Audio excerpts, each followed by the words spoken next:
जय भगवती। समस्त मिथिला मैथिली की MMP स्टूडियो मधुबनी से हम श्री सहस्रशः हार्दिक अभिनंदन स्वागत संग प्रणाम करै छी। मुकेश मिश्रा जी सराहनीय योगदान से MMP फकरा के माध्यम अहाँ सब गाम घरक किछ सुंदर सुंदर फकरा, कविता, गीत, गजल आदि के द्वारा किछ भूलल बिसरल शब्द के स्मरण के पुलकित मन से जहिना अमित मिश्र जी के सुनल आ आशीष प्रदान कैल तहिना श्रीशो के आशीर्वाद प्राप्त है। एहि विश्वासक संग आइ हम एकटा बहुत पुरान फकरा के लक्ष्य के लिखल गेल एवं किछु हास्य व्यंग पर आधारित कविता लऽ कऽ उपस्थित छी, जकर शीर्षक अछि अपन हारल बौहक मारल। जी हाँ, अपन हारल बौहक मारल। तो आओ सुनी ई कविता अपन हारल बौहक मारल। औ बाबू सब कहाँ बजै छी, औ बाबू सब कहाँ बजै छी अपन हारल बौहक मारल। औ बाबू सब कहाँ बजै छी अपन हारल बौहक मारल। घर वाला हम घर धेने छी, घर वाला हम घर धेने छी, मौगी गामक गाम उजारल, अपन हारल बौहक मारल। हे सरकारों के इकी फुरले, सरकारों के इकी फुरले शिक्षा मित्र में भर्ती केल। हे मौगी के महटर बनाकर मर्दाबा से साड़ी खींचेलते। ध्यान देवे, सरकारों के इकी फुरले शिक्षा मित्र में भर्ती केलके, मौगी के महटर बनाकर मर्दाबा से साड़ी खींचेलते। हे अखनो पाखुर दर्द करे, अखनो पाखुर दर्द करैया किया त कपड़ा डोलक डोल पखारल, अपन हारल बौहक मारल।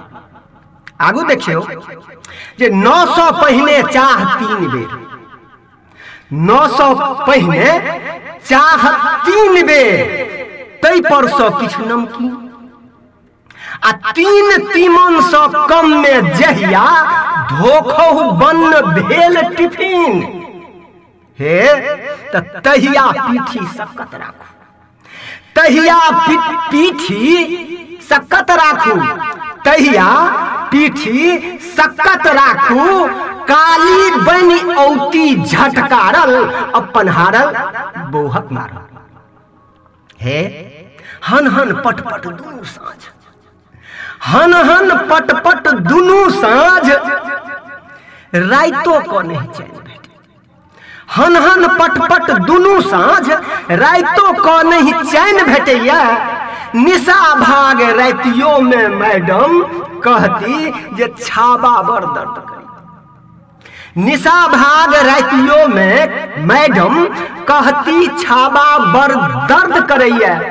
तखन त लहसुन तेल पका क, लहसुन सरिसो तेल पका क भोरहरिया तक खूब ससारल, अपन हारल बौहक मारल। हे रहती फैशन में चूर सतत, रहती फैशन में चूर सतत, रंग बिरंगक सूट। रहती फैशन में चूर सतत, रंग बिरंगक सूट, आ हमरा कपार में भर दिन बैसल चिलका केर गुहमूत। हमरा कपार में भर दिन बैसल चिलका केर गुहमूत। हे बिना अन्हारे घर ने औती, बिना अन्हारे घर ने औती, हारल थाकल परम झमारल, अपन हारल बौहक मारल।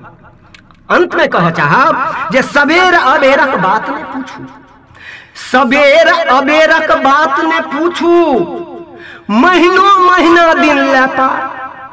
सबेर अबेरक बात ने पूछू, महीनों महीना दिन ले पार। आ धिया पुता के शपथ देबन, धिया पुता के शपथ देबन तो की कहती जे हे ट्रेनिंग दै छै सरकार।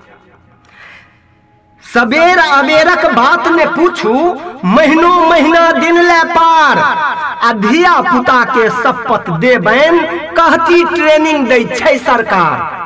हे हमरो ट्रेनिंग दियो श्रीश, हमरो ट्रेनिंग दियो श्रीश।